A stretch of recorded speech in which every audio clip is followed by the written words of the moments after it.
அரசியலாயிரம் நேயர்களுக்கு வாழ்த்துக்கள்.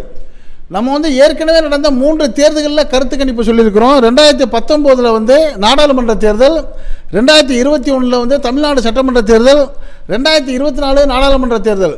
இந்த 3 தேர்தல்களுக்கும் நம்ம ஏற்கனவே கருத்து கணிப்பு சொல்லியிருக்கிறோம். நம்ம சொன்ன கருத்து கணிப்பு கிட்டத்தட்ட 98% சரியாக இருந்துச்சு. அதை பார்த்து நம்ம ரசிகர்கள்லாம் நம்மளை உண்மையில் பாராட்டினாங்க. எப்படி இந்த அளவுக்கு துல்லியமாக சொன்னீங்கன்னு சொல்லி பலரும் தொலைபேசி வழியாகவும் கமெண்ட்ஸ் மூலியமாகவும் பாராட்டினாங்க. அது நம்மளுக்கு ஒரு ஆர்வமாகவும் உற்சாகமாகவும் இருந்துச்சு. அவர்களுக்கு நம்ம நன்றி சொன்னோம்.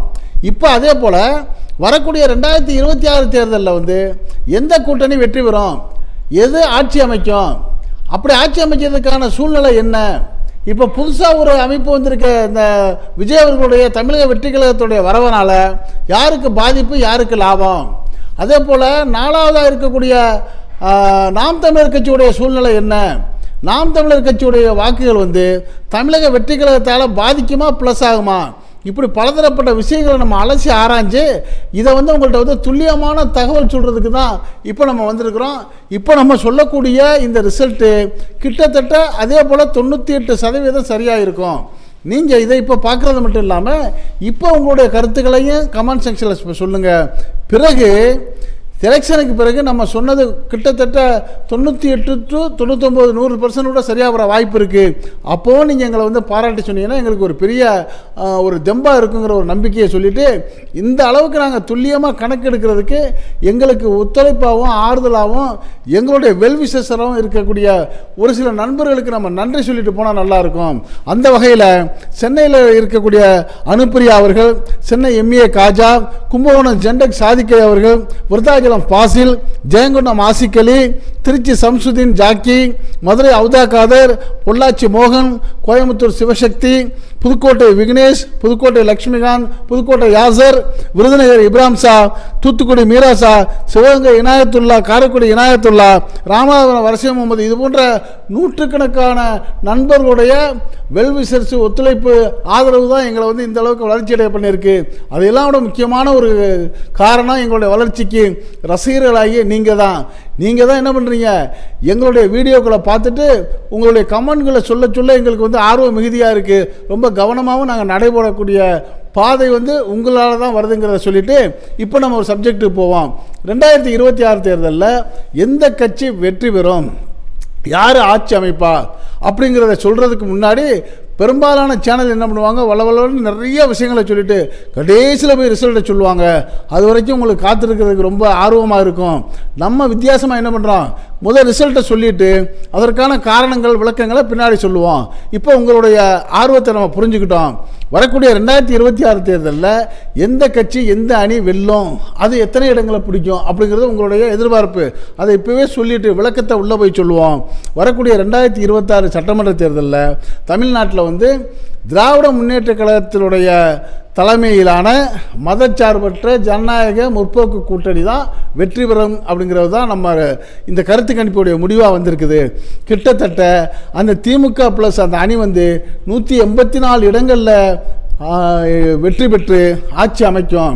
அடுத்து இருக்கக்கூடிய அண்ணா திராவிட முன்னேற்ற கழகம் பாஜக கூட்டணியான NDA கூட்டணி 42 இடங்களில் வெற்றி பெற்று அது 2வது இடத்துக்கு வரும். 3வது இடத்துக்கு தமிழக வெற்றி கழகம் கிட்டத்தட்ட 6 இடங்களில் வெற்றி பெற்று முதல் முறையாக அவர்கள் சட்டமன்றத்துக்குள்ளே போகிறதுக்கான வாய்ப்பு இருக்குது அப்படிங்கிற மாதிரி செய்தி வந்தாலும் சில இடங்களில் இதுவும் சந்தேகங்கிற மாதிரி இருக்குது. அது எப்படி சந்தேகம்னா, கேட்கக்கூடிய சூழ்நிலையில் சொல்லிடுறாங்க, நாங்கள் டிவிக்கு ஓட்டு போடுவோன்னு சொல்கிறாங்க. தெளிவாக அவங்க பேட்டிலாம் முடித்து கேட்குறப்ப என்ன பண்ணுறீங்கிறப்ப நாங்கள் இப்போ தான் 10வது படிக்கிறோங்கிறாங்க. எப்போ உனக்கு 16 தானே இருக்குது, ஆமாம் இன்னும் எனக்கு ஓட்டு இல்லைங்கிறாங்க. ஆக இவருடைய கணக்கெல்லாம் வச்சு நம்ம போட்டுட்டோம்னா சிக்கலாக போயிருமே, என்ன முடிவாக வருங்கிற குழப்பம் எங்கள்கிட்ட இருக்குது. அதனால் ஒருவேளை அந்த 6% 6 சீட்டுகளை பிடிக்கிறதுக்கான வாய்ப்பு இருக்குது. இல்லை சில இடங்களில் ஓட்டுகளை வாங்குவாங்க, ஆனால் சீட்டு ஒன்று கூட வராமல் போகிறதுக்கான வாய்ப்பு இருக்குங்கிற தகவலையும் சொல்லிடுறோம். இப்போ Dravida Munnetra Kazhagam plus 184, AIADMK plus 42, TVK plus 6, 232 தானே வருதுங்கிறீங்கள. இன்னும் ஒரு 2 இடங்கள் ரொம்ப கிரிட்டிக்கலான டைட் ஷெட்யூல்கிட்ட போட்டி இருக்குது. அதில் யார் வேணாலும் வரலாம், அல்லது அதர்ஸாக இருக்கலாம். மொத்தம் 234. இப்போ தமிழ்நாட்டு நிலைமையை சொல்லிட்டோம்ல. இதே போல் அடுத்தபடியாக வெஸ்ட் பெங்கால்லையும் இப்போ எலெக்ஷன் அதே தேதியில் இருக்குது. அந்த வெஸ்ட் பெங்காலில் மம்தா பானர்ஜியுடைய டிஎம்சி தான் மறுபடியும் ஆட்சி அமைக்கும். கிட்டத்தட்ட 212 இடங்களில் அது வெற்றி பெற்றதுக்கான வாய்ப்பு இருக்குன்னு சொல்லி தகவல் வருது. அதே மாதிரி பிஜேபி ப்ளஸ் வந்து 57 இடங்களும், இந்திய தேசிய காங்கிரஸ் 16 இடங்கள்னு வருது. நாங்கள் வெஸ்ட் பெங்காலில் போய் கணக்கு எடுக்கலை. இங்கே என்ன நிலவரங்கிறத நாங்கள் சில ஊடகங்களுடைய நட்போடு விசாரித்து அந்த தகவலை உங்கள்கிட்ட சொல்கிறோம். அதே போல் இப்போ நம்ம அண்டை மாநிலமாக இருக்க கேரளாவில் வந்து கடந்த 2 முறை சிபிஐஎம் தான் ஆட்சி அமைச்சிக்கிட்டே வருது. இந்த முறை வந்து நிச்சயமாக அங்கே வந்து அரசியல் சூழ்நிலை ஆட்சி மாறுறதுக்கான வாய்ப்பு தான் பிரகாசமாக இருக்குன்னு சொல்கிறாங்க. அதனால் வரக்கூடிய 2026 தேர்தலில் கேரளாவில் வந்து சிபிஐஎம் ஆட்சியை பிடிக்க வாய்ப்பு இல்லை. இந்திய தேசிய காங்கிரஸும் இந்திய யூனியன் முஸ்லீம் லீக்கும் கூட்டணியாக இருக்கக்கூடிய அந்த யூடிஎஃப் அணி தான் வெற்றி பெறும். கிட்டத்தட்ட அவர்கள் 87 இடங்களில் வெற்றி பெற்று ஆட்சியை பிடிப்பாங்க. அடுத்து அவர்களுக்கு 2வது இடத்துல இப்போ ஆட்சியில் இருந்துகிட்டு இருக்கிற எல்டிஎஃப் அணி 52 இடங்களை பிடிச்சி எதிர்கட்சியாக வருவாங்கன்னு சொல்லிட்டு என்டிஏ பாரதிய ஜனதா வந்து 2 இடங்களில் கேரளாவில் வெற்றி பெறுங்கிறாங்க. கடந்த நாடாளுமன்ற தேர்தலில் முதல் முறையாக கேரளாவில் ஒரு சீட்டு பாஜக பிடிச்சிச்சு. அதே போல் இப்போ இந்த வரக்கூடிய சட்டமன்றத்திலையும் 2 இடங்களில் கேரளாவில் பாஜக வெற்றி பெறுவதற்கான வாய்ப்பு இருக்குன்னு சொல்கிறாங்க. அடுத்து பாண்டிச்சேரியில் நிறைய குழப்பங்கள்லாம் நடந்துச்சு. இப்போ என்ஆர் காங்கிரஸ் ஆட்சி நடந்துக்கிட்டு இருக்கு. வரக்கூடிய தேர்தலில் இந்திய தேசிய காங்கிரஸுடைய இந்தியா கூட்டணி ஆட்சி தான் வரும். அவர்கள் 18 இடங்களில் வெற்றி பெறுவதற்கான வாய்ப்பு இருக்குது. என்டிஏ அதாவது பிஜேபி அணியான என்டிஏ கூட்டணி 10 இடங்களையும் அதர்ஸ் 2 இடங்களையும் பெறுவாங்கங்கிற மாதிரி ஒரு தகவல் வருது. இப்போ இந்த தகவல்லாம் சொல்லிவிட்டு முக்கியமாக நம்ம என்ன சொல்ல வரோம்னா, இதையெல்லாம் எப்படி நீங்கள் கணக்கெடுத்தீங்க, எந்த வகையில் உங்களுக்கு இது வந்துச்சு அப்படிங்கிற ஒரு கேள்வி உங்களுக்கு வரும்ல. அதாவது தமிழ்நாட்டை வந்து நம்ம 5 மண்டலமாக பிரிச்சுக்கிட்டோம். தென் மண்டலம், மத்திய மண்டலம், மேற்கு மண்டலம், வடக்கு மண்டலம், சென்னை மண்டலம் 5 மண்டலங்களாக பிரித்து அந்த 5 மண்டலங்கத்திலேயே சுமார் வந்து 1,50,000 நபர்கள்ட்ட நம்ம வந்து விளக்கம் கேட்டு நீங்கள் யாருக்கு ஓட்டு போடுவீங்க, யார் முதலமைச்சராக வரணும் அப்படிங்கிறத கேட்குறப்ப ஒரே மாதிரியான இடங்களை கேட்காம பரவலாக பலதரப்பட்ட வயசு உள்ளவங்க, பலதரப்பட்ட இன, ஜாதி, மத, மொழி உள்ளவங்க எல்லார்ட்டையும் கலந்து பரவலாக கேட்டோம். அப்படி கேட்குறப்ப ஒரு பானை சோத்துக்கு ஒரு சோறு பதங்கிற மாதிரி ஒரு குறிப்பிட்ட எண்ணிக்கையில் மட்டும் ஒவ்வொரு தொகுதியிலையும் எடுத்து கிட்டத்தட்ட அந்த 5 மண்டலத்திலையும் உத்தேசமாக 1,50,000 அந்த வாக்காளர்கள்ட்ட கேட்டதை வச்சு சலித்து தெளித்து அவருடைய பதில்களையெல்லாம் ஆராய்ஞ்சு ஒரு முடிவெடுத்து தான் நம்ம இந்த ரிசல்ட்டை சொல்ல வர்றோம். அதை சொல்கிறதுக்கு முன்னாடி இன்னொரு சுவாரஸ்யமான விஷயத்தை சொல்லிட்டு போனால் நல்லாயிருக்கும். தமிழ்நாட்டில் வந்து சில மாவட்டங்களில், குறிப்பாக இப்போ ஏதோ ஒரு மாவட்டம்னு வச்சுங்க, அந்த மாவட்டத்தில் 6 சட்டமன்ற தொகுதி இருக்குன்னா அந்த 6 சட்டமன்ற தொகுதியுமே ஒரே கட்சி வெற்றி பெறப் போகுது அப்படிங்கிற ஒரு எண்ணிக்கையை வந்து திமுக இந்த முறை செய்ய போகுது. அதே போல் தமிழ்நாட்டில் வந்து பல மாவட்டங்களில் ஸ்வீப் 100% சீட்டுகளை வந்து திமுக பிடிக்குது. அது மிக ஆச்சரியமாக மட்டும் இல்லை, உண்மையே இதுவாக தான் இருக்குங்கிற மாதிரி தகவல் வருது. அப்படி எந்தெந்த மாவட்டங்களில் திமுக வந்து 100க்கு 100% வெற்றி பெறுன்னு பார்க்குறப்ப திருவாரூர் மாவட்டத்தில் 4 தொகுதி 4மே திமுக வெற்றி பெறுது. அதே போல் தஞ்சாவூர் மாவட்டத்தில் 8க்கு 8, புதுக்கோட்டை மாவட்டத்தில் 6 சட்டமன்ற தொகுதியில் 6 சட்டமன்ற தொகுதியும் வெற்றி பெறுது. ஏற்கனவே பல சேனல்கள்லையும் பல ஊடகங்கள்லையும் புதுக்கோட்டை மாவட்டத்தில் 6 இடங்களில் 5 இடங்கள் திமுக அணி வெற்றி பெறும், 1 இடங்கள் வந்து அதற்கான வாய்ப்பு இல்லைன்னு சொல்லிட்டு வந்தாங்க. ஆனால் இப்போ சமீபத்தில் அந்த இறுதி கட்டத்தில் கடைசி வாரத்தில் அங்கே நிலைமை மாறி கிட்டத்தட்ட அந்த 6 தொகுதியுமே திராவிட முன்னேற்ற கழகத்துக்கு கூட்டணியில் உள்ள அந்த வேட்பாளர்கள் தான் வெற்றி பெற போகிறாங்க அப்படிங்கிற மாதிரி ஒரு தகவல் வருது. அந்த புதுக்கோட்டை மாவட்டத்தில் வந்து 4 திமுகவும் 1 இந்திய தேசிய காங்கிரஸும் 1 இடத்துல சிபிஎம் கந்தரகோட்டையிலையும் நிற்கிறாங்க. இந்த 6 இடங்கள்லையுமே வந்து இந்த கூட்டணி தான் வெற்றி பெற போகுது. ஆக இங்கேயும் 6க்கு 6, அதே போல் ராமநாதபுரம் 4க்கு 4, அரியலூர் 2க்கு 2, சென்னை 16க்கு 16. இதுதான் ரொம்ப ப்ளஸ். சென்னையை பொறுத்த வரைக்கும் பெரும்பாலும் எஜுகேட்டட் ஃபேமிலியாக இருப்பாங்க, படித்தவங்களாக இருப்பாங்க, அலுவல் பார்க்குறவங்களாக இருப்பாங்க. அந்த பூர்வீகமாக அங்கே இருக்கிற ஆளுகள் இல்லாமல் தமிழ்நாடு முழுக்க இருந்து பரவலாக வந்து அங்கே குடியிருக்கக்கூடியவங்க இருப்பாங்க. அவங்க எல்லாமே என்ன முடிவு எடுக்கிறாங்களோ கிட்டத்தட்ட ஒட்டுமொத்தமாக ஒரே மாதிரியாக தான் இருக்கும். அதே மாதிரி இந்த முறை அந்த 16 இடங்களில் 16க்கு 16 திமுக அணி தான் வெற்றி பெறும். காஞ்சிபுரத்தில் அதே மாதிரி 4க்கு 4, வேலூரில் 5க்கு 5, நீலகிரி மாவட்டத்தில் 3க்கு 3, திருச்சியில் 9க்கு 9, திருச்சியில் தெரியும், மாண்புமிகு KN நேரு அவர்கள் வந்து சொல்லி வச்சு அடிக்கிறார். இந்த ட்ரிப்பு 9 சீட்டையும் வெல்றாரு, 9க்கு 9ங்கிற தகவல் வருது. பெரம்பலூரில் 2க்கு 2. இப்படி திராவிட முன்னேற்ற கழகத்தினுடைய கூட்டணி வந்து ஸ்வீப் 100% எடுக்கக்கூடிய இந்த தொகுதிகளே 63 இடங்கள் வந்துடுது. இது இல்லாமல் மற்ற இடங்களில் வந்து 121 இடங்கள், மொத்தம் 184 இடங்களில் திமுக ப்ளஸ் அவங்களுடைய கூட்டணி வந்து வெற்றி பெறுவாங்க அப்படிங்கிற மாதிரி ஒரு கணக்கு வருது. அதுக்கு அடுத்தபடி தான் இப்போ நீங்கள் வந்து நான் சொன்ன மாதிரி NDA 42 இடங்கள், தமிழக வெற்றி கழகம் 6, அதர்ஸ் 2.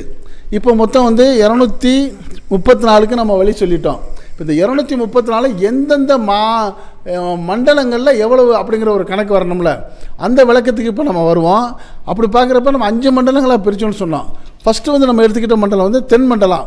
தென் மண்டலங்கிறது எதுன்னா மதுரை, தேனி, திண்டுக்கல், விருதுநகர், ராமநாதபுரம், சிவகங்கை, திருநெல்வேலி, தூத்துக்குடி, தென்காசி, கன்னியாகுமரி. இது தென் மண்டலம். இந்த தென் மண்டலத்தில் உள்ள மொத்த இடங்கள் வந்து 58 இடங்கள்.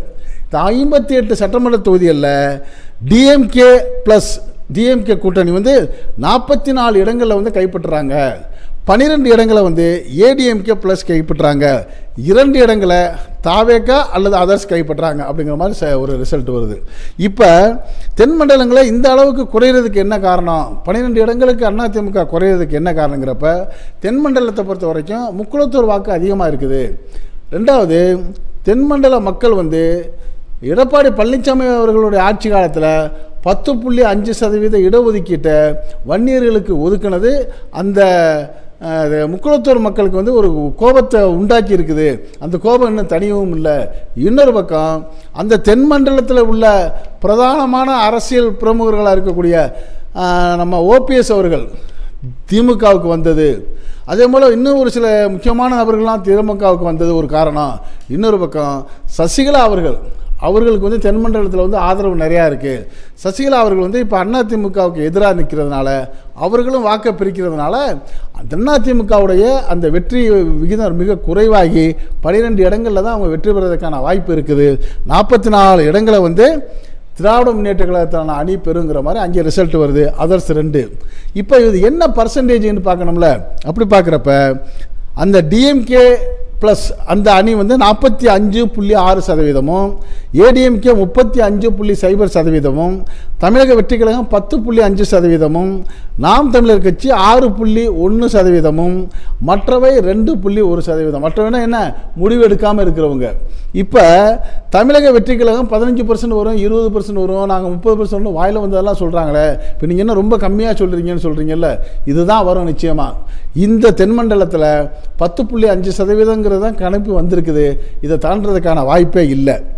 இன்னொரு பக்கம் அடுத்த மண்டலம் பார்க்குறப்ப மத்திய மண்டலம். இந்த மத்திய மண்டலம் எதுங்கிறப்ப திருச்சி, தஞ்சாவூர், திருவாரூர், நாகப்பட்டினம், மயிலாடுதுறை, புதுக்கோட்டை, பெரம்பலூர், அரியலூர் இந்த மாவட்டங்களை சேர்ந்தது தான் தமிழ்நாட்டுடைய மத்திய மண்டலம். இந்த மத்திய மண்டலத்தில் இருக்கக்கூடிய மொத்த சட்டமன்ற தொகுதிகள் 37. இந்த 37ல் 99.9%, 36 இடங்களை வந்து டிஎம்கே அதனுடைய கூட்டணி வெற்றி பெறுது. ஒரே ஒரு இடத்துல மட்டும்தான் அதிமுக வெற்றி பெறுவதற்கான வாய்ப்பு இருக்குன்னு சொல்கிறாங்க. அப்போ இதோடைய சதவீதம் என்னன்னு பார்க்குறப்ப அந்த திமுகவுடைய அணிக்கு வந்து 46.5%, அதிமுகவுக்கு 34%, கிட்டத்தட்ட டிஃபரன்ஸ் 12% இருக்குது. அடுத்து தமிழக வெற்றி கழகம் 8.9%, அங்கே 8%, 9க்குள்ளே தான் இருக்குது. அடுத்து நாம் தமிழர் 5.9%. இப்போ ஒன்று கவனிக்க வேண்டிய விஷயம் என்னென்னா 1%, 8% வரைக்கும் உயர்ந்த நாம் தமிழர் கட்சி இந்த தமிழக வெற்றி கழகத்துடைய வரவால் அவர்களுடைய அந்த வாக்கு வங்கியோடைய சதவீதம் குறைஞ்சிருக்குங்கிறது இப்போ தெளிவாக தெரிய வருது. அந்த வகையில் மத்திய மண்டலத்தில் 5.9%, இன்னும் முடிவெடுக்காதவங்க 2% அப்படிங்கிற தகவல் வருது. அடுத்து மேற்கு மண்டலம். அந்த மேற்கு மண்டலங்கிறது அது கொங்கு மண்டலம்னு சொல்லுவாங்க. இது கிட்டத்தட்ட அதிமுகவுடைய கோட்டையாக இருந்தது. அது இப்போ வந்து நிலைமை மாறி அதுலேயும் திமுக வந்து வளர்ச்சி பெற்றிருக்குங்கிறது தான் முக்கியமான கருத்து. அந்த மேற்கு மண்டலம் வந்து கோயம்புத்தூர், திருப்பூர், ஈரோடு, சேலம், நீலகிரி, கரூர், நாமக்கல், கிருஷ்ணகிரி, தருமபுரி போன்ற இந்த சட்டமன்ற தொகுதிகள் தான் மேற்கு மண்டலம். அந்த மேற்கு மண்டலத்தில் உள்ள மொத்த சீட்டு வந்து 50 சீட்டு. இந்த 50 சீட்டில் 31 சீட்டுகள் ஏற்கனவே நல்லா சொல்லியிருக்கோம். மேற்கு மண்டலம் ஏடிஎம்கே கோட்டையாக இருந்துச்சு. இப்போ அந்த ஏடிஎம்கே கோட்டையில் வந்து விரிசல் ஏற்பட்டு அங்கே உள்ள சில முக்கியமான தலைவர்கள் வந்து புதிய புதிய கட்சிகளுக்கு மாறினதுனாலையும் ஏடிஎம்கே பிஜேபியில் கூட்டணி வச்சதுனாலையும் ஏடிஎம்கேல உள்ள முக்கியமான தலைவர்கள்லாம் பிரிஞ்சு வெளியே போயிட்டதுனாலையும் அவங்களுடைய ஸ்ட்ரென்த்து அங்கே குறைஞ்சு போயிட்டதுனால அந்த மேற்கு மண்டலத்தில் திராவிட முன்னேற்ற கழகம் வந்து கிட்டத்தட்ட 31 இடங்களில் வெற்றி பெறும். அதிமுக வந்து 16 இடங்களில் வெற்றி பெறும். மற்ற எல்லா இடத்தையும் விட இந்த மேற்கு மண்டலத்தில் அவங்க கூட ஒரு 4 சீட்டு எடுக்கிறாங்க, 16 இடங்கள். இப்போ இந்த விகிதாச்சாரத்தை பார்க்குறப்ப டிஎம்கே 43.1%, அதிமுக 39%, தமிழக வெற்றி கழகம் 11.5%, நாம் தமிழர் கட்சி 4.1%. இப்போ உங்களுக்கு ஆச்சரியமாக இருக்கும், நாம் தமிழர் 8% வரைக்கும் போனது எப்படி 4.1 ஆச்சுங்கிறப்ப இவங்க மேற்கு மன்றத்தில் வந்து பெரியாரை இழிவுபடுத்தி நிறைய அந்த தமிழக நாம் தமிழர்காரங்க பேச ஆரம்பிச்சிட்டாங்க. பெரியார் மண் இல்லை, இது பெரியாரே மண் அப்படி இப்படின்னு சொல்லி பெரியாரை தாக்கி பேசினது அந்த ஈரோடு பகுதியில் உள்ள மக்களுக்கெல்லாம் அவங்க மனசு வலிக்கத்தானே செய்யும். என்னையா நம்ம தலைவரை பெரியவரை இவ்வளோ அவமானமாக பேசுகிறாங்களே, அந்த கோபத்தை இப்போ காட்டிட்டாங்களோ என்னமோ தெரியல. இன்னொரு பக்கம் இந்த நாம் தமிழர் கட்சியில் உள்ள சில இளைஞர்கள்லாம் வந்து தமிழக வெற்றி கழகத்து பக்கத்தை போயிட்டாங்கிறது இதில் நல்லா தெளிவாக தெரியுது. 5 அவர்களுக்கான வாக்கு சதவீதம் 4.1%, 5ஐயும் முடிவெடுக்காதவங்க 2.3% பேர் இருக்கிறாங்க. அங்கே தமிழக வெற்றி கழகம் 3 சீட்டு வர்றதுக்கான வாய்ப்பு இருக்குது, 3 வராமையும் போகிறதுக்கு வாய்ப்பு இருக்குன்னு நம்ம ஏற்கனவே சொல்லியிருக்கிறோம். ஸோ அந்த மேற்கு மண்டலத்தில் திமுக 31, ஏடிஎம்கே 16, நாம் தமிழர் கட்சி 3 அப்படிங்கிறது தான் ரிசல்ட்டாக இருக்குது. அடுத்து வடக்கு மண்டலம். அந்த வடக்கு மண்டலங்கிறது காஞ்சிபுரம், செங்கல்பட்டு, திருவள்ளூர், திருவண்ணாமலை, வேலூர், விழுப்புரம், கள்ளக்குறிச்சி, திருப்பத்தூர், ராணிப்பேட்டை, கடலூர். இது வடக்கு மண்டலம். இந்த வடக்கு மண்டலத்தை பொறுத்த வரைக்கும் வன்னியர்களுடைய ஓட்டு அதிகமாக இருக்கும். அந்த வன்னிய பெருமக்களுடைய ஓட்டு அதிகமாக இருக்கும். பாட்டாளி மக்கள் கட்சி ஒன்றா இருக்கிறப்ப அது ஒரு ஓட்டு வங்கி வலுவாக இருந்துச்சு. ஆனால் இப்போ வந்து பாட்டாளி மக்கள் கட்சி உடைந்து தந்தை ஒரு பக்கம் மகன் ஒரு பக்கம் இருக்கிற சூழ்நிலையில் அதனுடைய வாக்கு வங்கி சிதறி இருக்குது. இன்னொரு பக்கம் அந்த அதிமுகவுடைய பாஜக கூட்டணியை பலரும் விரும்பாததுனால அதுவும் அவர்களுக்கு ஒரு பலகீனமாக இருக்கிறதுனால அங்கேயும் கிட்டத்தட்ட திமுக தான் உச்சத்துக்கு போயிருக்குது. மொத்தம் அங்கே வடக்கு மண்டலத்தில் 52 தொகுதிகளில் 37 இடங்களில் வந்து திமுக ப்ளஸ் அந்த அணி வெற்றி பெறுறதுக்கான வாய்ப்பு இருக்குது. ஏடிஎம்கே அணி 12 தொகுதிகளில் வெற்றி பெறுறதுக்கான வாய்ப்பு இருக்குது. சதவீதமாக பார்க்குறப்ப அந்த தாவேகா 3% இடங்களில் வெற்றி பெறுறதுக்கான வாய்ப்பு இருக்குன்னு சொல்கிறாங்க. ஆக டிஎம்கே 37, ஏடிஎம்கே 12, தாவேகா 3, மொத்தம் 52ல் 46.1% திமுகவுக்கும் 35.8%, கிட்டத்தட்ட 11% டிஃபரன்ஸில் இரண்டாவது இடத்துல ஏடிஎம்கேயும், தமிழக வெற்றி கழகம் 10.2% வாக்குகளும், அதே போல் நாம் தமிழர் கட்சி 4.8% வாக்குகளும் பெறுவாங்க. அங்கேயும் 2% பேர் முடிவெடுக்காத நிலையில் இருக்காங்கிற தகவல் வருது. கடைசியாக சென்னை மண்டலம். சென்னை மண்டலங்கிறது சென்னை மற்றும் சுற்றுப்பகுதிகளில் உள்ள ஒரு பகுதியை சொல்கிறது. கிட்டத்தட்ட 37 இடங்களில் இருக்காங்க. நம்ம ஏற்கனவே சொல்லியிருக்கிறோம், சென்னை வந்து ஒரு முடிவு எடுத்தாங்கன்னா எல்லாம் ஒரே மாதிரி எடுத்துருவாங்க. ஏன்னா பெரும்பாலும் எஜுகேட்டட் உள்ளவங்க, படித்தவங்க, தொழில் நடத்துகிறவங்க, அதே மாதிரி இண்டஸ்ட்ரீஸு, ஆஃபீஸர்ஸ், அட்மினிஸ்ட்ரேஷன் ஆஃபீஸர்ஸ் இப்படி இருக்கக்கூடிய சூழ்நிலையில் 37 இடங்களில் 36 இடங்களை வந்து திமுக வெற்றி பெறதுக்கான வாய்ப்பு இருக்குது. ஒரே ஒரு இடம் ஏடிஎம்கே. ஏற்கனவே சொன்ன மாதிரிங்க மத்திய மண்டலத்தில் என்ன நிலைமையோ, என்ன மத்திய மண்டலம்னா எது, இந்த திருச்சி, தஞ்சாவூர், திருவாரூர், புதுக்கோட்டை, நாகப்பட்டினம், பெரம்பலூர், மயிலாடுதுறை, அரியலூர் எப்படியோ அதே மாதிரி அதே ரிசல்ட்டு தான் சென்னையிலையும் வருது. 37 இடங்களில் 36 இடங்களை வந்து திமுக வெற்றி பெறுது. ஒரே ஒரு இடத்த வந்து ஏடிஎம்கே வர்றதுக்கான வாய்ப்பு இருக்குது. நாம் தமிழரோ தமிழக வெற்றி கழகமோ அங்கே ஒரு இடம் கூட ஜெயிக்கிறதுக்கு வாய்ப்பே இல்லை. டிஎம்கே 47.2%, ஏடிஎம்கே 28.9%. ஏடிஎம்கே வாக்கு நிறைய குறைஞ்சிருக்காங்க. அடுத்து தமிழக வெற்றி கழகம் மற்ற இடங்களை விட அங்கே கொஞ்சம் வாக்கு அதிகமாக வாங்குறாங்க, 13.2%. மற்ற இடத்துலலாம் 8, 9, 10, 11 வந்தவங்க இந்த சென்னை மண்டலத்தில் மட்டும் 13.2% வாக்குகளை வந்து தமிழக வெற்றி கழகம் வாங்குது. ஆனால் ஒரு இடத்துல கூட ஜெயிக்கலை. நாம் தமிழர் கட்சி 6.9%. அந்த சென்னையில் முடிவெடுக்காதவங்க எண்ணிக்கையும் அதிகமாக இருக்குது, 2.3%ங்கிற ஒரு ரிசல்ட் வருது. இப்படி இருக்கிறப்ப இவ்வளோ பெரிய மாற்ற சூழ்நிலையில் கண்டிப்பாக ஆட்சி அமைக்க போகிறது திராவிட முன்னேற்ற கழகங்கிறது தெளிவாகிடுச்சு. திராவிட முன்னேற்ற கழகம் வந்து 184 இடங்களில் அதோட கூட்டணி வர்றதுனால அறுதி பெரும்பான்மையாக அவங்க வந்து அருமையாக ஆட்சி அமைக்க போகிறாங்க. மற்றவங்க எதிர்கட்சி இடத்துல வந்து அதிமுக தான் இருக்கிறதுக்கான வாய்ப்பு இருக்குது. அதே சமயம் நாம் தமிழர் கட்சி 6 சீட்டு வந்தாலும் வரும், ஒன்றும் இல்லாமல் போனாலும் வாய்ப்பு இருக்குங்கிற மாதிரி நம்ம ஏற்கனவே சொல்லியிருக்கிறோம். ஆக ரிசல்ட் வந்து கிட்டத்தட்ட 98% இப்படி தான் வரும். இந்த அளவுக்கு திமுகவுக்கு வந்து மிகப்பெரிய வெற்றி பெறதுக்கு என்ன காரணம்னு அலசி பார்க்குறப்ப பெரும்பாலான இடங்களில் கிட்டத்தட்ட 1,30,00,000 பெண்களுக்கு மேலே திமுகவுடைய அந்த நலத்திட்டங்கள் உதவிகளை பெற்றவங்க வந்து அவங்க வந்து கிட்டத்தட்ட திமுகவை ஆதரிக்க ஆரம்பிச்சிட்டாங்க. அந்த மகளிர் உரிமை தொகைன்னு அவங்க 1000 ரூபா கொடுக்குறது, நாங்கள் ஆட்சிக்கு வந்தால் அவங்க 2000 அறிவிச்சிருக்கிறது, அது மட்டும் இல்லாமல் இலவச பஸ் பயணம், இது போல் நிறைய திட்டங்களை பெண்களை கவர்ற மாதிரி திராவிட முன்னேற்ற கழக தலைவர் மு.க. ஸ்டாலின் அவர்கள் திட்டம் போட்டிருக்காரு. அதே மாதிரி ஏழை பிள்ளைகளுக்கு வந்து காலை உணவு திட்டம், இது ரொம்ப ஏற்கனவே மதிய உணவு இருந்துச்சு, இப்போ காலை உணவு திட்டமும் ரொம்ப பேருக்கு வந்து உதவிகரமாக இருக்குது. இதையெல்லாம் பார்த்து பாராட்டுற மக்கள் இன்னொரு விஷயத்தையும் ஆவலாக எதிர்பார்க்குறாங்க. வரக்கூடிய 2026 தேர்தலில் நாங்கள் வெற்றி பெற்றால் 8000 ரூபா கூப்பன் தரோன்னு மு.க. ஸ்டாலின் சொல்லியிருக்காரு. அந்த கூப்பனை என்ன எடுத்துகிட்டு போயிட்டு தமிழ்நாட்டில் உள்ள எந்த ஒரு எலக்ட்ரானிக் கடையில் கொடுத்து அவங்க என்ன வேணாலும் வாங்கிக்கலாம். டிவியோ, மிக்சியோ, கிரைண்டரோ, எந்த ஜாமான் வேணாலும் அவங்க இஷ்டப்பட்டதை வாங்கிக்கலாம். இன்னொரு பக்கம் எக்ஸ்சேஞ்சாக கூட அவங்கள்ட்ட ஏதாச்சும் ஒரு பொருள் இருக்கும், அதை கொண்டு போய் போட்டுட்டு எக்ஸ்சேஞ்ச் ஆஃபரில் வாங்கிட்டு இந்த 8000 ரூபா டோக்கனை கொடுத்துடலாம். இந்த கடையில் தான் வாங்கணும், அவங்க இஷ்டப்பட்ட கடையில் இஷ்டப்பட்ட பொருளை வாங்கலாங்கிற ஒரு உரிமை தொகையும் அவங்க இஷ்டப்படி அந்த பெண்கள் செலவழிக்கிற மாதிரி ஒரு திட்டம் போட்டோன்னா இதுவும் அந்த பெண்களை கவர்ந்துருக்கு. இதெல்லாம் சேர்த்து தான் திமுகவுக்கு வந்து இந்த முறை வந்து மிகப்பெரிய வெற்றியை தர இருக்குங்கிற மாதிரி ஒரு ரிசல்ட் வருது. வரக்கூடிய அந்த 2026 தேர்தலில் திமுக தான் வெற்றி பெற ஆட்சி அமைக்கும், அடுத்த இடத்துல அதிமுக இருக்குங்கிற தெளிவான ஒரு ரிசல்ட் வந்துருச்சு. இது பற்றிய உங்களுடைய கருத்துக்களை நீங்கள் இந்த அரசியல் யாரை கமெண்ட் பாக்ஸில் கமெண்ட்ஸ் பண்ணுங்கள். இந்த செய்தி பிடிச்சிருந்தால் உங்கள் நண்பர்களுக்கும் உறவுகளுக்கும் ஷேர் பண்ணுங்கள். இதே போன்ற அரசியல் செய்திகள், நாட்டு நடப்புகளை எந்த ஒரு பக்கமும் சார்பு இல்லாமல் நடுநிலையாக என்ன தகவல் வருதோ அதை அப்படியே உள்ளது உள்ளபடி நாட்டிலேருந்து 4 பக்கம் வரக்கூடியதை உங்கள் வீட்டுக்குள்ளே 4 சுவர்களுக்குள்ளே கொண்டு வந்து சேர்க்கக்கூடிய நம்ம அரசியல் 1000 சேனலுக்கு இதுவரை சப்ஸ்கிரைப் பண்ணாதவங்க சப்ஸ்கிரைப் பண்ணுங்கள். மறக்காமல் பக்கத்தில் இருக்க பெல் ஐக்கானை ப்ரெஸ் பண்ணுங்கள், கிளிக் பண்ணுங்கள். அப்போ தான் நம்ம போடக்கூடிய ஒவ்வொரு வீடியோ உங்கள் நோட்டிஃபிகேஷன் காட்ட நீங்கள் விரும்பியதை பார்க்கலாம். என்றமணிந்திருப்போம். உங்கள் அன்பன் அஷ்ரஃப் அலி. ஒரு அன்பான வேண்டுகோள், இப்போ நம்ம வந்து எலெக்ஷனுக்கு இன்னும் 4 நாள் இருக்கத்தான் பேசியிருக்கிறோம். இது வந்து கிட்டத்தட்ட ஒரு இறுதிக்கட்டமான சூழ்நிலை. இதுதான் 98% வரும்னு சொல்லியிருக்கோம். ரிசல்ட்டுக்கு பிறகும் பார்த்துட்டு இப்போவும் கமெண்ட்ஸ் பண்ணுங்கள், பின்னாடியும் கமெண்ட்ஸ் பண்ணுங்கள். நீங்கள் கொடுக்கக்கூடிய அந்த விமர்சனங்களும் ஆதரவும் தான் எங்களுடைய வளர்ச்சிக்கு உந்துகோலாக இருக்கும். உங்களுக்கு நன்றி தெரிவிச்சுக்கிறோம். எல்லாரும் ஓட்டு போடுங்க, இஷ்டப்பட்டவங்களுக்கு ஓட்டு போடுங்க, உங்கள் ஜனநாயக கடமையை காப்பாற்றுங்கன்னு சொல்லி வாய்ப்புக்கு நன்றி கூறி விடைபெறுகிறேன். உங்கள் அன்பன் அஷ்ரஃப் அலி. நன்றி, வாழ்த்துக்கள்.